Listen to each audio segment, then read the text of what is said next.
E eu quero refletir com vocês, amados, sobre esse tema, vencendo o desprezo.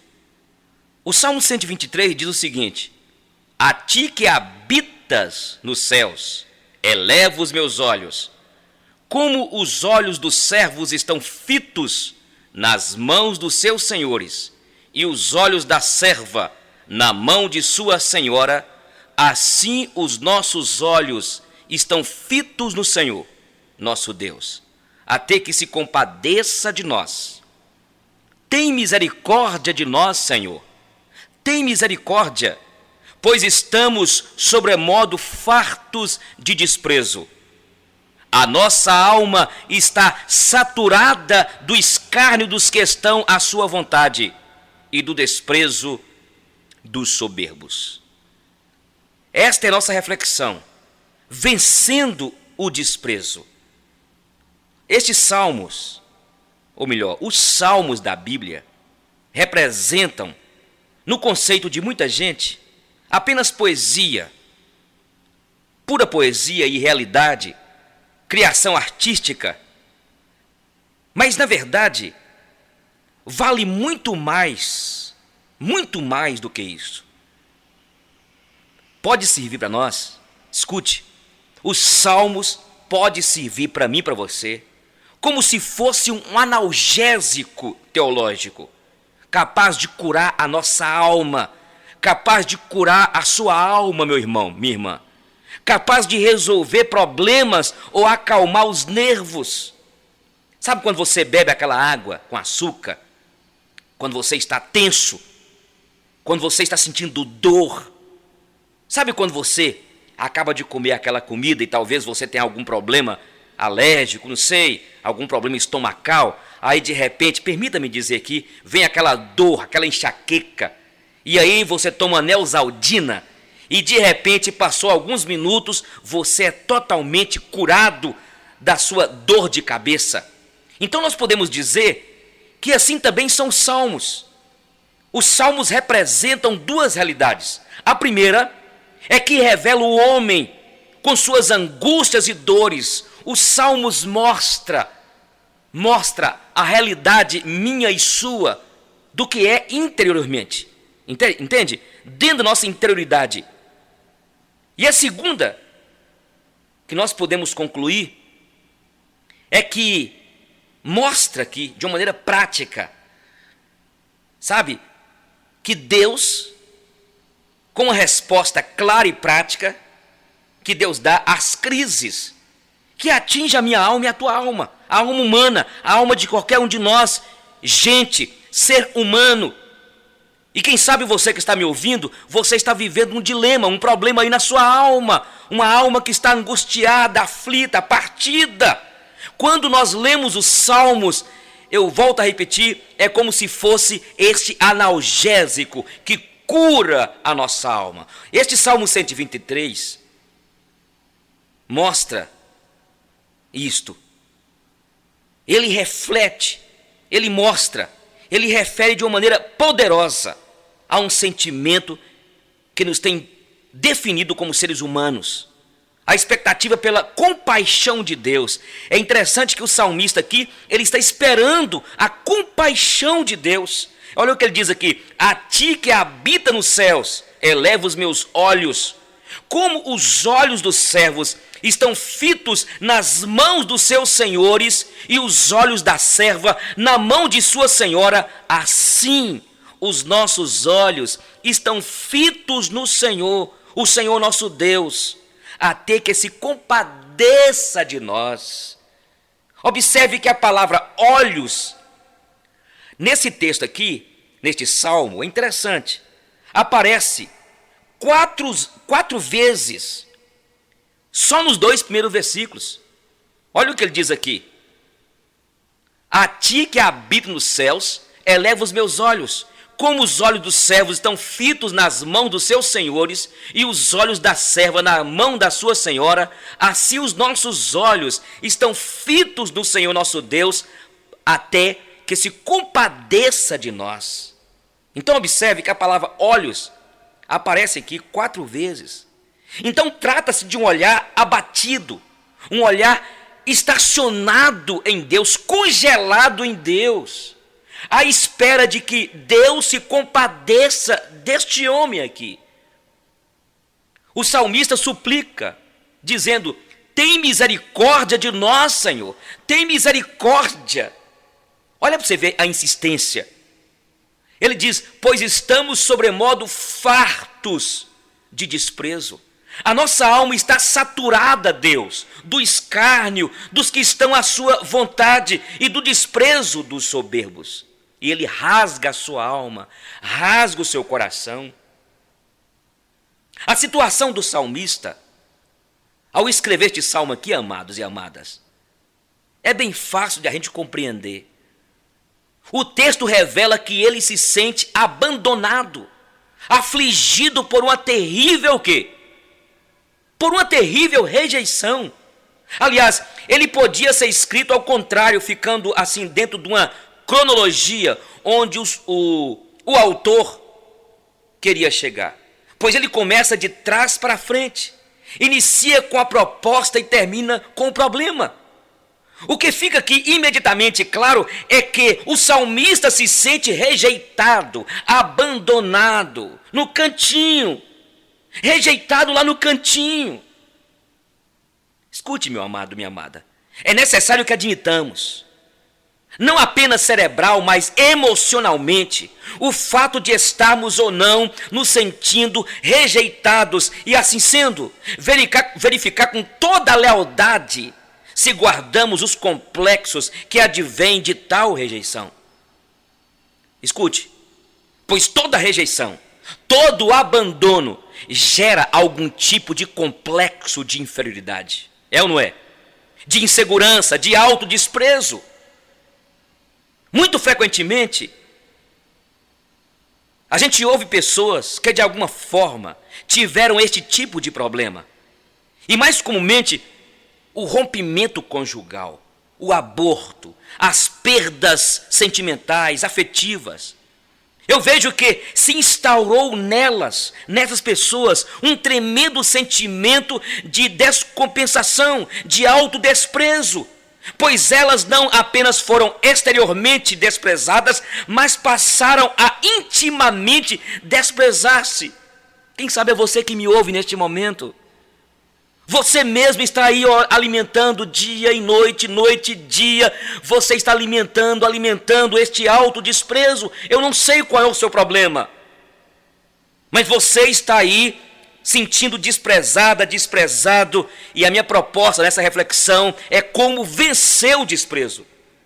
Quando a pessoa que fez as maiores juras de amor se vai, abandona o objeto de seu enlevo e amor, este ou esta passa a sentir-se um zero à esquerda, sem valor, pobre, feio, embotado, insignificante, sem atrativos. E quem sabe é você que está me ouvindo.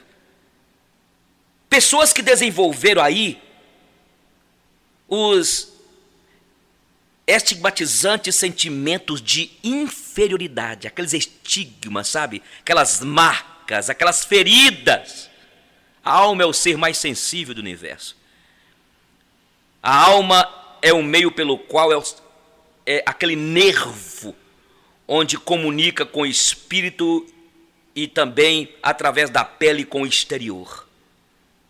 A pessoa já não consegue sentar-se face a face perante a outra, que não esteja, inclusive, vivenciando o mesmo tipo de problema. Começa a julgar-se alguém de segunda categoria, sem autoridade, sem assunto ou palavras para comunicar alegrias, para iluminar os olhos ou o ambiente. Características fortes, pessoais, para até mesmo cativar circunstantes. Alguém que olha, espreita, nota, aprecia. Essa pessoa que talvez até bem pouco captava atenção, despertava simpatias, mas agora está fadada a ser ignorada, esquecida. Escute, quem sabe você está aí no seu carro, você está aí na sua loja, você está aí no seu escritório, você está aí nesse quarto, você está fechada dentro de você mesma, fechado. E você se sente esquecido, esquecida. Entende? Na verdade, o desprezo gera uma cadeia malévola de sensações e comportamentos estrambóticos, sabe? Esquisitos, algumas manias, alguns tiques. Entende? Quem sabe você está vivendo assim? Quem sabe? Este salmista, este homem de Deus, o salmista de alguma forma está confrontado com esta realidade, a do desprezo, escárnio, ironia, desdém, repulsa, frieza, indiferença, abandono. Ele está sentindo, olha, abandonado. Eu estou falando com você. O Espírito Santo de Deus está me usando para falar com você, que está sentindo desprezada. Aqui diz os versículos 3, a parte B e o 4. Que o desprezo infarta e satura. O salmista declara que tinha a alma farta, empanzinada, enfastiada, saturada de desprezo. A ideia de saturação é a ideia, por exemplo, de uma chuva maçante, morrinha, dias e dias seguidos. E a terra vai o quê? Bebendo, absorvendo, se impregna de até não poder mais. Entende? Você lembra dessa chuvinha que ficava aqui? Norte de Minas está chovendo, não choveu mais, mas você lembra, algum tempo atrás? Muitos vivem esta situação. Gente que já engoliu demais, já bebeu menosprezo demais, não tem mais onde escalar, onde deitar esse sentimento. E no caso específico aqui do salmista, vemos que esse desdém tem duas fontes. A primeira abrange os que agem sem absolutos, que vivem a lei da baderna existencial, fazem o que lhes vem à cabeça, terminando por saturar a vida das pessoas de escárnio. O Salmo revela ainda que o desprezo provinha de homens vaidosos, agindo o quê? De uma maneira totalmente desprezível. E desprezível com aqueles que era do Senhor. A pessoa que, quando você lê aqui este Salmo 123, não precisa ater-se à fonte de onde emanava o desprezo para com o salmista. Você pode examinar a fonte de onde promana o desprezo de que ela mesma é vítima. E você pode ser franca, você amado pode ser franco, e você pode chegar aqui onde está o problema. Sabe? Onde se instalou a ferida que algum tipo de desprezo provocou em você. Buscar as causas, os agentes. E quem sabe, eu estou falando com você agora, quem sabe um ex seu, um ex-noivo, uma ex-noiva, o seu marido, o ex-marido, a esposa, os filhos, o amigo, o pai, a mãe. Muitas vezes, quando a mãe é desprezada, abandonada pelo marido, os filhos começam a olhá-la como uma fracassada, uma impotente para prender, segurar o pai no lar. Ela passa dessa maneira a receber um segundo desprezo, que se soma ao marido que se foi. Isso é terrível. E eu quero falar com você, filho, que você viu o problema do seu pai, de sua mãe, e você fica julgando o seu pai ou a sua mãe, talvez pensando que seu pai é um fraco. Poucos dias um colega, um amigo, falou comigo das traições da sua esposa. E ele foi sentindo abandonado, introjetando a sua alma, abandono, depois de perder os seus filhos, que quem sabe, na visão dele, eles acreditaram mais nela. Entendeu? Então essa ideia, a primeira delas abrange pessoas sem absolutos, pessoas que vivem uma baderna existencial, pessoas que não têm coração, pessoas que humilham e não pedem perdão, pessoas que abandonam e não voltam atrás. Mas em segundo lugar, o salmista diz que o desprezo é a arma que mais fere a alma. É a mais aguda, a mais ferina, aquela que, na verdade, escalpela, sabe? Que deixa em espasmo de carne viva o coração. Olha, fere, abrindo feridas. Pois nada machuca mais a psique humana do que ser alvo de um sentimento de desprezo, aquele ferrão do desprezo. Às vezes somos notados, ainda que rejeitados. Alguém nos diz: eu não quero você. Já pensou? Eu não quero você. Você não presta. Não quero saber mais de você aqui em casa. Já pensou? Um filho ouvindo isso de um pai. Mas aquela pessoa que nos viu falou ao nosso respeito. E nós estamos ali. Quem sabe você está aí. Você tem carne, você é de osso, você é de sangue. E quem sabe você está esperando. Agora veja, quando este desprezo toma a fisionomia do desdém, da frieza, da indiferença, isso fere mais que qualquer forma de rejeição. Quando alguém nos agride, atinge, isto fere, incomoda. Mas escute, o silêncio, o gelo, a frieza, o ignorar como se fôssemos ar, vento, vácuo, o nada, um objeto, uma coisa. No caso do mineiro aqui, um trem, uma coisa. Isso que escalpela nossa alma mesmo. E lá no fundo do coração, vivo e pulsante, sofre, porque dói. E como dói. Estou falando com pessoas assim, estou falando com você. Este é o sentimento que muitas mulheres experimentam antes que seus maridos escapem de casa. Ele começa por ter uma mulher na rua. As relações normais vão se estremecendo, os encontros íntimos se espaçando, o diálogo já magro se transformando em grito e repulsa, e ele ficando cada vez mais ausente. E eis criado o paradoxo de que a presença dele fala mais da ausência dele do que a própria ausência. Não é assim? Quando ausente, pensa-se que a ausência é a não presença. Quando presente, como o coração ausente, deambulando por mundos que as pupilas de longe em te mostram. A ausência grita.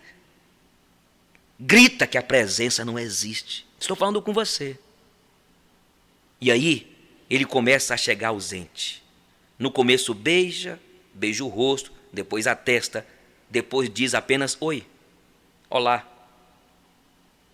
Depois não diz nada. Depois você abre a porta e ele olha para você com menos atenção do que uma empregada. E nem olha muitas vezes.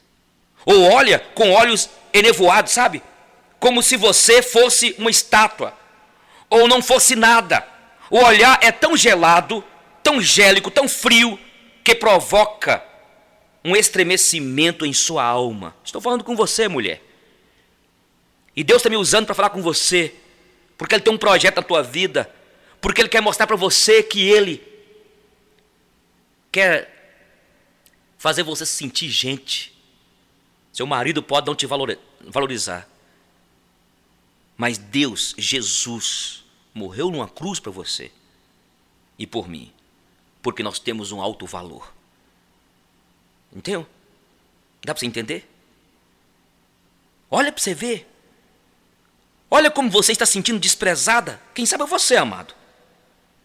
O desprezo fere ainda mais, especialmente quando não é merecido. O desprezo fortuito, gratuito, é terrível. Nesses momentos você fica remoendo dentro de si. O que foi que eu fiz? Deus está no céu. Fiz tudo como sempre, com a maior dedicação, o maior carinho, o maior cuidado, o capricho. Onde errei? Quem sabe você tem perguntado isso. Deus, onde eu errei? Onde eu errei, eu sempre fui fiel a este marido, eu sempre fui fiel a eles. Meus filhos, quando se é desprezado, gente, pelo que se fez, se é desprezado, é compreensível. Mas quando nada de mal se fez e ainda assim se é desprezado, então se é desprezado pelo que é. Isto é muito mais sério e profundo e dói muito mais. Quando se faz algo somente se tem a capacidade de racionalizar e pensar, foi porque eu fiz isso. Mas quando não se fez nada de mal, ainda que a mente não racionalize, como diz Pascal, o coração tem suas razões que a razão desconhece. O coração sabe que aquele desprezo veio a você pelo que você é. Isto é que fere. O desprezo pode atingir tão intensa saturação que coloca a pessoa por ele atingida diante da necessidade de uma urgente solução. É o que aparece nas entrelinhas, ou melhor, no espírito deste salmo aqui, 123. Para perceber isso, tem-se que ir ao vocábulo hebraico aqui do texto original, que aqui aparece 2 vezes e recebe um sinônimo, a palavra saturados, a mesma palavra fartos do original. Entendeu? Então, ele está querendo ser repetitivo, dando a entender que chegou ao ponto máximo, que àquela altura desejava uma solução urgente. Então tal era o clímax e o nível que havia chegado quando a alma já não suportava mais conviver com ele, estava a ponto de explodir. Entende você que está me ouvindo aí, querido, querida? Como vencer o desprezo? Como podemos vencer? Você talvez já não viva mais a presença física do desdém recebido. No entanto, conserva ainda a realidade emocional, pessoal, psicológica deste sofrimento que um dia lhe foi imposto. Alguém a abandonou, alguém a traiu, alguém falso perante você esqueceu você, trocou-a por outra. Mas enquanto você dentro de si não equacionar esse problema, você vai viver como seu algoz, seu verdugo, seu carrasco, chicoteando a tua alma, a tua interioridade o tempo todo, pendurando-se cada dia no seu próprio cadafalso. Cada dia mais, você vai. Então como viver? Como então viver o desprezo estando ele ainda presente? Ou tendo se ausentado fisicamente, no entanto sua presença física continua? Enquanto você não o exorcizar, não o expulsar do coração com os meios que a palavra de Deus e como ela oferece, e com os recursos de Deus, sua situação continuará sem definição, indesejável. Como então podemos vencê-la? A única maneira é entender que para o cristão, o ferrão do desprezo já foi arrancado por Jesus Cristo, foi o varão do desprezo. Em Isaías 53 diz o seguinte, define profeticamente Cristo como o homem do desprezo. Aqui diz que ele era desprezado e o mais rejeitado entre os homens, homem de dores e que sabe o que é padecer, e como um de quem os homens escondem o rosto, era desprezado, e dele não fizemos caso. Isaías declara aqui que todo esse desprezo que Cristo levou sobre si é o desprezo que a nós tanto nos atinge. Ele tomou sobre si as nossas dores, iniquidades, pecados. As coisas todas que nos afligiam caíram sobre ele. Temos extraído da cruz, do fato de Jesus haver morrido e levado sobre si os nossos pecados, apenas o benefício soteriológico, ou seja, o benefício da salvação. Mas a cruz tem muito mais do que oferta de salvação para oferecer. Também tem cura psicológica. Ele levou sobre si o desprezo. Meu desprezo, seu desprezo, minha irmã. Você está sentindo desprezado aí. É este ferrão do desprezo que está cada vez mais te ferindo. Jesus carregou naquela cruz. Ele foi desprezado. Ele foi moído pelas nossas transgressões. Quantas vezes eu já enfrentei na minha vida situações de choque, de desprezo, de indiferença, de contradições, golpes, às vezes, e quantas vezes traições de pessoas que você investiu. E eu descobri, não por teoria, mas de fato e de verdade, nas minhas decepções e angústias e emoções, que nada me alenta e me conforta mais, nada arranca mais fundo de mim o ferrão do desprezo do que a compreensão do fato que Jesus, na realidade, não levou apenas meus pecados, mas também minhas dores, minhas carências, tristezas, desprezos e rejeições. E quando eu me aproprio disso, descubro que a cruz não é apenas resposta para o perdão moral, mas também para a dor emocional, o trauma psicológico, o drama, a falta, a tristeza, a solidão. Quando concentro fé nisto e tiro daí não apenas um exemplo, mas também um benefício espiritual, místico pela fé, aí começa a descobrir que essa dimensão da cruz de Cristo não é apenas figura bonita ou linguagem poética, afirmadora de sua solidariedade por nós, sem, no entanto, desembocar em um concreto ao meu favor. Aí reconheça, ao contrário, que ela significa solidariedade do Calvário, de alguém que leva sobre si as minhas dores, mas também os meus pecados, mas as minhas dores, o meu desprezo, de modo eficaz e consequente. Esta é uma solidariedade real, tão real quanto a da salvação, pois somos salvos, afinal, pela solidariedade de Jesus. A expressão estou em Cristo é uma expressão grega que a define. Solidariedade é palavra que começou não na Polônia, não na Argentina, mas no Calvário, na cruz. Solidariedade que é imensamente maior e é prática, pois dela advém realidades concretas para a vida. Você entende? Então, você começa a vencer esse desprezo entendendo que o ferrão já foi extraído, antes de mais nada, por Cristo, porque ele sofreu na carne. O desprezo é uma situação em meio à qual se pode aprender a viver quando se é fortalecido pela graça do Senhor. Então, em primeiro lugar, como vencer o desprezo? Temos de aprender isso. Escute, aqui em Filipenses capítulo 4, 11, 13 diz: digo isto não por causa da pobreza, porque aprendi a viver contente em toda e qualquer situação, tanto sei estar humilhado, como também ser honrado. De tudo e em todas as circunstâncias já tenho experiência, tanto de fartura como de fome, assim de abundância como de escassez. Tudo posso naquele que me fortalece. Quando o apóstolo Paulo diz toda, ele está dizendo toda e qualquer situação, seja qual for. Ele provou pessoalmente e de modo profundo o escárnio e o desprezo. Por isso ele tinha autoridade para afirmar tal coisa. Quando se anda com Deus, experimentam-se dois tipos de situação absolutamente contraditórias. Numa delas, você chega a certos lugares. Quantas vezes você chega num lugar onde você é vestido com honra? Não é verdade? Mas você chega em outros onde você não é. No meio do povo de Deus, até mesmo acontece isso. Em algumas situações do mundo, frente às quais Deus coloca você, me coloca, você pode ser desprezado, menosprezado.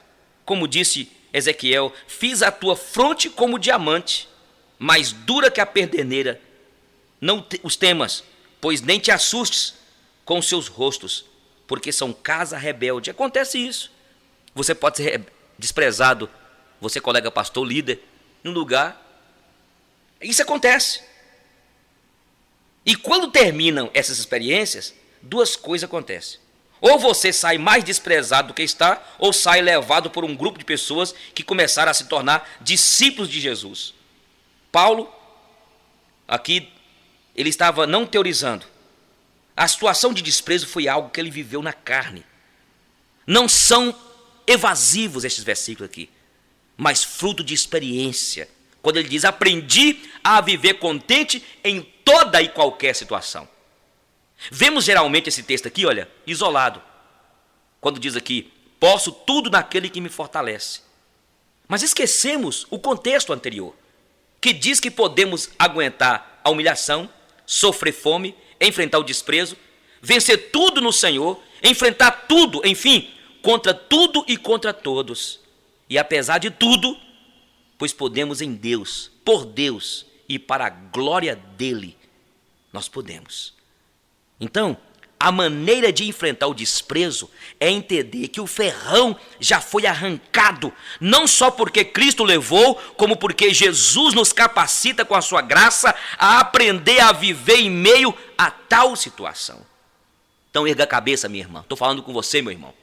Erga a cabeça em nome de Jesus e você vai vencer nesse dia de hoje esse desdém, esse desprezo, esse ferrão que colocaram aí na tua alma. Aprenda isso, Jesus carregou. Aprenda a viver em toda e qualquer situação e tudo posso daquele que me fortalece. Eu posso, mesmo em meio ao desprezo, dar uma volta por cima e vencê-lo. Mas em segundo lugar, podemos vencer o desprezo desprezando o desprezo. Despreze-o, pois. Despreze o desprezo. Interessante. O desprezo só é desprezo enquanto nós não o desprezamos. Enquanto prezamos, ele nos despreza. Quando desprezamos, ele acaba. Ele vai embora. Não desprezando a pessoa que nos despreza, mas o desprezo que ele ou ela nos dá. É preciso não misturar a pessoa que nos despreza com o desprezo que ela impinge sobre nós. A pessoa tem que ser prezada, o desprezo desprezado. Dá para você entender isso? O seu ex-marido que desprezou você, quem sabe o teu filho, quem sabe o teu patrão, quem sabe um amigo tão íntimo que te traiu, que te desprezou. Você precisa de prezá-lo, mas desprezar o desprezo que ele colocou sobre você. E assim você vai vencer o desprezo. Dá para você entender essa palavra? O crente é um ser que aprende a viver na vida, amando os homens e desprezando o ódio que eles oferecem. Se não aprendemos a amar os inimigos e desprezar seu ódio, somos esmagados. Se os amamos com seu ódio, somos achatados. Mas se odiamos o seu ódio, junto com eles, isto é ainda muito pior. E Jesus, o nosso mestre, nos ensina o seguinte: Pai, perdoa-lhes porque não sabem o que fazem. Esta é a fórmula de Jesus: amá-los e rejeitar o que fazem. Em Lamentações 3:30, Jeremias diz: dê a face ao que o fere, farte-se da afronta. Coma a afronta. Esta é a ideia de Jeremias aqui. Coma a afronta. Ele está te ferindo? Despreze o tapa. Dê a face. Engula a afronta. Despreze o desprezo. Ironize-o e ele desaparecerá. Pois ele só é desprezo enquanto você o preza. Será que você compreendeu isso? Então você fica aí ruminando, aceitando esse desprezo aí. E isso não está explícito, mas aparece claramente ante os olhos de quem lê. Não a letra, mas o espírito. Aqui está dito, olha: a ti que habita nos céus. Aí, sabe, nesse texto aqui, um contraste tremendo. De um lado, Deus habita nos céus, é o Altíssimo. De outro, esse que habita nos céus pode aconchegantemente ser chamado de a ti. O salmista não diz, ó tu que habita nos céus, mas a ti que habita nos céus eleva os meus olhos. Ele o vê sem luneta. A ele que é poderoso e íntimo. Entende isso? Essa expressão habita nos céus, a gente quase lhe dá uma conotação cósmica. Mas não existe esse céu para cima. O japonês está olhando para baixo em relação a nós. Nós aqui para cima. Todos lá e cá dizendo o Senhor dos céus. Nessa linguagem fenomenológica da antropologia bíblica, quando se fala de céu, nessa cosmogenia, o que se está querendo dizer é que Deus está acima de tudo, sobre todas as coisas. Não é aquele que está em cima das nuvens, mas é o poderoso a quem se chama de a ti. Dá para você entender, meu irmão? Então é ele, o poderoso e íntimo, a presença indispensável para neutralizar o desprezo dos homens. Essa é a pessoa que não deixa de nos dar atenção jamais. Há até um versículo citado em difíceis situações, como aquela em que alguém fica órfão ou se converte e o pai o expulsa de casa. Quando diz: meu filho, ainda que o teu pai e a tua mãe te desamparem, eu te acolherei, diz o Senhor. Só falta transformar isso em realidade da nossa vida. O desprezo de pai e mãe é abandono máximo.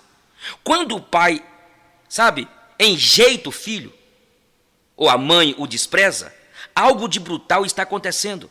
Podemos dizer o mesmo do marido ou da mulher, ou de um parente ou amigo. O texto da Bíblia chega ao ponto de dizer que Deus é marido. Deus é tudo. Deus é tudo. Entendeu? O livro de Oséias fala sobre isso. Como Israel tentou casar com os ídolos, e esses depois o desprezaram, mas o Senhor, que for o primeiro marido, recebeu a esposa de volta. Ponha, portanto, se sentisse ameaçado por erro teológico, a figura da pessoa que o menosprezou, que o desprezou neste contexto bíblico, e diga com convicção: ainda que me deixe, me menospreze, me avilte, o Senhor me acolherá. Esta é a única pessoa que não nos despreza, que não nos desilude ou decepciona. Então vamos varrer da ideia a opinião de que, porque um certo relacionamento fracassou, nossa relação com Deus fracassou junto. Pintaram um Deus na nossa cabeça durante muito tempo, inimigo das nossas ideias, um Deus vingativo, despótico, incapaz de relacionar-se conosco caso as instituições formais, sejam quais forem, sob as quais deveriam viver, fracassarem. Deus é o nosso Deus, ainda que as instituições, os programas, os sonhos, as certezas desmoronem. Deus é o seu Deus, ainda que o seu marido vá embora, ainda que a sua esposa o despreze, ainda que o amigo o despreze, ainda que aquela pessoa que você confiou te desprezou, Deus te acolhe, Ele não te despreza. Escute, Ele habita nos céus, onde você pode dizer-lhe a ti, chamando por Ele. A Ele que está bem perto. Ele habita um céu onde você pode enxergá-lo a olho nu, sem necessidade de arsenal visual, telescópio, luneta, nada, pois Ele vive a contradição de habitar o céu e está concomitantemente ao pé de você, junto a você. Sem essa presença real, sem a nutrição desse relacionamento cotidiano, devocional, mediante a oração, porque este salmo é uma oração, não se constrói uma presença significativa que nos ajuda a superar as ausências, as falhas, lacunas e desprezos. Precisamos entender que a presença de Deus é indispensável para vencer o desprezo dos homens, porque um gesto pode mudar tudo. Aqui no versículo 2, como é lindo, gente. Entendam-na melhor os de cabeça branca, os que viveram no interior e nas fazendas, e observar a atitude do Senhor para com seus servos, e a destes para com seus patrões. Como os olhos dos servos estão fitos nas mãos dos seus senhores, e os olhos da serva nas mãos da sua senhora, assim os nossos olhos estão fitos no Senhor nosso Deus, até que se compadeça de nós. A serva olha a mão da sua senhora e age de acordo com o gesto que ela desenha. Sai ou entra, fica ou se retira. Entende? O que o salmista estava dizendo é que um gesto de Deus era suficiente para mudar tudo. Toda a cena à volta. Então, olha a ideia. Senhor, eu vou ficar olhando para ti. É o que ele dizia. Até que faças um gesto. Se tu fizeres um gesto, tu muda tudo. Foi isto exatamente o que o centurião disse a Jesus. Ao ir ao seu encontro, asseverou-lhe: não sou digno de que entres em minha casa, porém mandam com uma palavra, e o meu rapaz será curado. Pois aprendi isto pelo fato de que tenho sob minhas ordens homens. O que eu digo eles fazem. Dize, Senhor, uma única palavra, e isso basta. E Jesus exclamou com a sabedoria de Deus, que tudo sabe, mas se dá o direito de se surpreender. afirmo-vos que nem mesmo em Israel achei fé como esta. É o espírito deste salmo, irmãos e irmãs. Um gesto, uma palavra, e tudo é transformado. O oceano se abre em muralhas de água para que o povo passe. O sol detém a sua trajetória para que um dia se perca na eternidade. Um projeto é suspenso para que a obra do poder do mal se detenha. Uma porta se abre, outra se fecha para que o plano de Deus se realize. Não obstante todos, não obstante tudo, contra tudo e contra todos, porque um simples gesto de Deus pode mudar tudo. Por isso que Deus está me usando agora, porque Deus quer mudar a partir de agora a tua vida. Deus está me usando, você já estava querendo fazer besteira, entende? Mas Deus me usou agora para te falar. Deus está mudando tudo. Se você estiver na presença de Deus, vivendo diante dele em sinceridade e verdade, atento a ele, com os olhos postos nele, um gesto do Senhor pode mudar toda a situação constrangedora e difícil da sua vida. Pode desamarrar o nó, desfazer o laço, abrir a porta da gaiola, da jaula, onde encurralaram, o isolaram. Sim, o Senhor pode mudar tudo. Quando ele é soberano, o Senhor de fato, ele é e pode mudar a sua vida. Deus está me usando porque ele quer fazer um milagre. É ele que está desamarrando na tua cabeça esta confusão na tua mente. Você está cheia, amarrada aí, querido, de filosofias loucas, de loucuras, de doiduras, doidices. O Salmo também ensina que a presença de Deus é indispensável para neutralizar o desprezo dos homens, porque a indiferença e o desprezo podem ser suplantados pela compaixão e a misericórdia divina. O versículo 2b diz que ele, o salmista, ficaria olhando até que o Senhor se compadece dele. No versículo 3, ele afirma que cria que Deus era um Deus de misericórdia. Sim, o amor de Deus é confortador, sempre nos fortalece e nos enche de alento. Escute, Deus está me usando, eu quero voltar a repetir. Deus está me usando para dizer para você que esse desdém na tua alma você vai vencer. Vai cair por terra toda esta amargura sua. Então decida, encare seu tortuoso e intrigado caminho interior.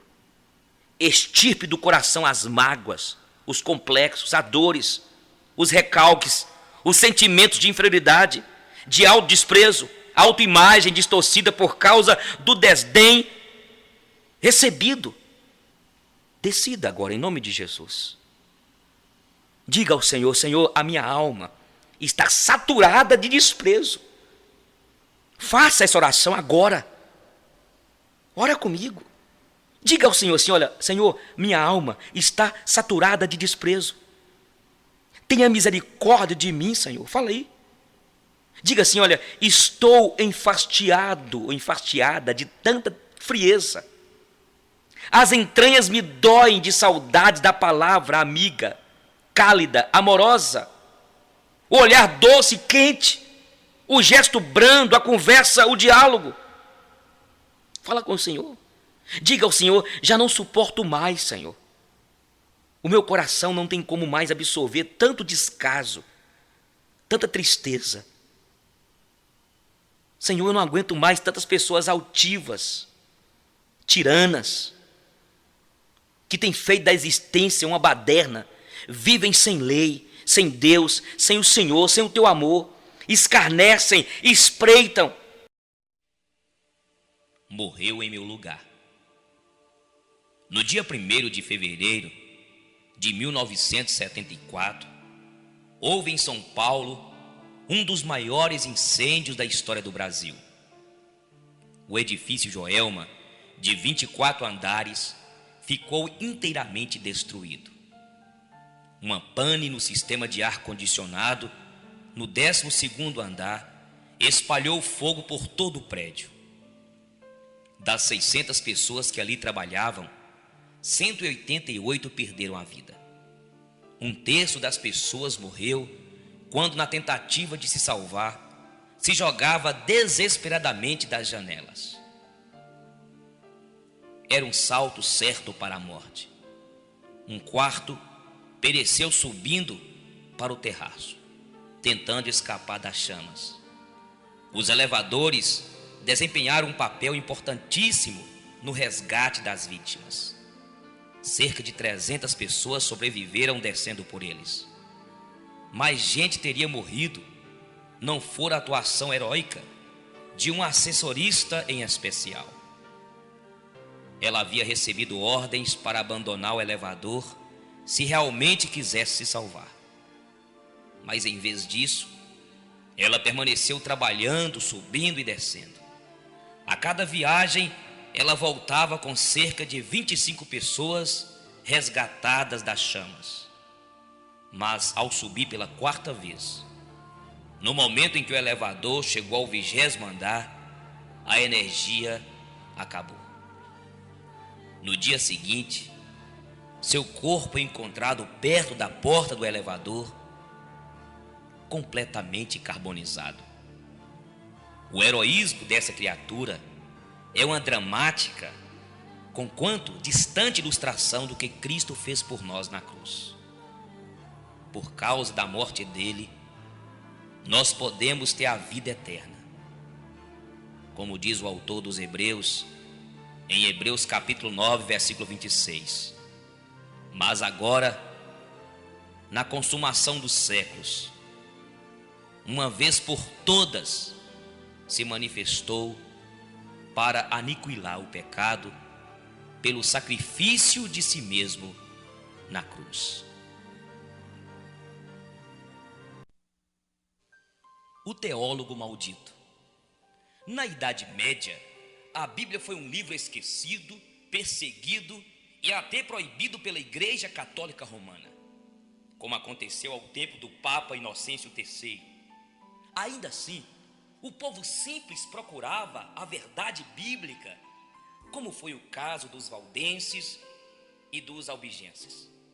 Foi a partir do século XIV, porém, que a Bíblia voltou a interessar a liderança religiosa.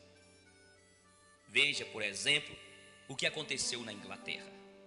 A imprensa ainda não existia. As poucas Bíblias que existiam eram copiadas à mão e não estavam disponíveis na língua do povo, mas sim em latim. Pouca gente realmente compreendia as Sagradas Escrituras.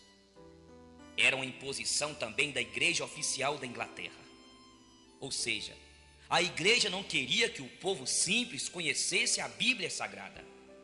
Dá para você entender que algum tempo atrás uma igreja chamada cristã quisesse ocultar do povo as verdades da palavra de Deus? Pois é, aconteceu em Roma e em outros países. Mesmo assim, haviam homens que pensavam diferente.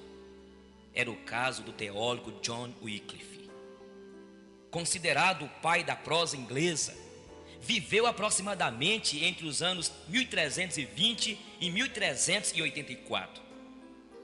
Discordando frontalmente da postura oficial da Igreja Romana, Wycliffe defendia a ideia de que as pessoas deveriam ler a Bíblia em sua própria língua. As Escrituras Sagradas são propriedade do povo e ninguém pode tirá-las do povo. Cristo e seus discípulos converteram o mundo, fazendo a Bíblia conhecida de modo que lhes era familiar. Oro com todo o meu coração para que, fazendo o que este livro recomenda, possamos todos chegar à vida eterna, disse John Wycliffe. Wycliffe pôs a Bíblia nas mãos dos ingleses. Primeiro, ele organizou um grupo e começou a traduzi-la da Vulgata, a tradução latina. Em 1382, John Wycliffe havia traduzido o Novo Testamento para o inglês. Cada linha de sua tradução foi escrita à mão. A imprensa só seria inventada 68 anos depois. Quando a obra se completou, Wycliffe procurou homens que pudessem ensinar as verdades da Bíblia ao povo inglês. Esses homens, treinados por ele e que ficaram conhecidos pelo nome de Lollardos, viajavam por todo o país, de 2 a 2, pregando e ensinando a palavra de Deus. A igreja oficial tentou destruir a tradução, mandou prender John Wycliffe e o declarou culpado de corrupção da igreja. Seus inimigos o chamavam Doutor Crente Ímpio. Wycliffe perdeu o emprego como professor da Universidade de Oxford e foi excluído da igreja. Doente, retirou-se para o interior do país, onde veio a falecer. Foi tão odiado que em 1415, ou seja, 31 anos depois da sua morte, seus ossos foram retirados da sepultura e queimados em praça pública por ordem do Papa. As cinzas lançadas no rio Swift, como símbolo da destruição de sua memória. A memória e o exemplo de John Wycliffe, porém, continuam vivos ainda hoje. Existe até uma sociedade missionária, os tradutores da Bíblia de Wycliffe, cujo ministério consiste em traduzir a palavra de Deus para outros idiomas. O grupo já conseguiu fazê-lo para cerca de 650 línguas. A grande preocupação hoje da maior parte dos editores da Bíblia é colocá-la na linguagem do povo. Herança de um teólogo que, por causa da Bíblia, se fez maldito. Leia a Bíblia. Examinais as Escrituras, porque julgais ter nelas a vida eterna, e são elas mesmas que testificam de mim. Não duvide do valor da vida, da paz, do amor, do prazer de viver, enfim, de tudo que faz a vida florescer. Mas duvide de tudo que a compromete. Duvide do controle que a miséria, ansiedade, egoísmo, intolerância e irritabilidade exercem sobre você. Quando somos abandonados pelo mundo, a solidão é superável. Quando somos abandonados por nós mesmos, a solidão é quase incurável. Sábio é o ser humano que tem coragem de ir diante do espelho da sua alma, para reconhecer seus erros e fracassos e utilizá-los para plantar as mais belas sementes no terreno de sua inteligência. Ser livre é não ser escravo das culpas do passado, nem das preocupações do amanhã. Ser livre é ter tempo para as coisas que se ama, é abraçar, se entregar, sonhar, recomeçar tudo de novo, é desenvolver a arte de pensar e proteger a emoção. Mas, acima de tudo, ser livre é ter um caso de amor com a própria existência e desvendar seus mistérios. Se seus sonhos são pequenos, sua visão será pequena, suas metas serão limitadas, seus alvos serão diminutos, sua estrada será estreita, sua capacidade de suportar as tormentas será frágil. Os sonhos regam a existência com sentido. Desejo que você não tenha medo da vida, tenha medo de não vivê-la. Não há céu sem tempestades, nem caminhos sem acidentes. Só é digno do pódio quem usa as derrotas para alcançá-lo.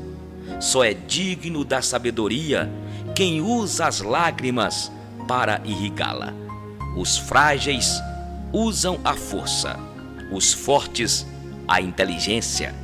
Seja um sonhador, mas una seus sonhos com disciplina, pois sonhos sem disciplina produzem pessoas frustradas. Seja um debatedor de ideias.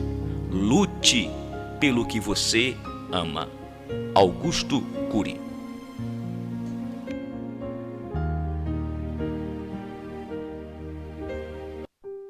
Posso ter defeitos, viver ansioso e ficar irritado algumas vezes, mas não esqueço de que minha vida é a maior empresa do mundo e que posso evitar que ela vá à falência.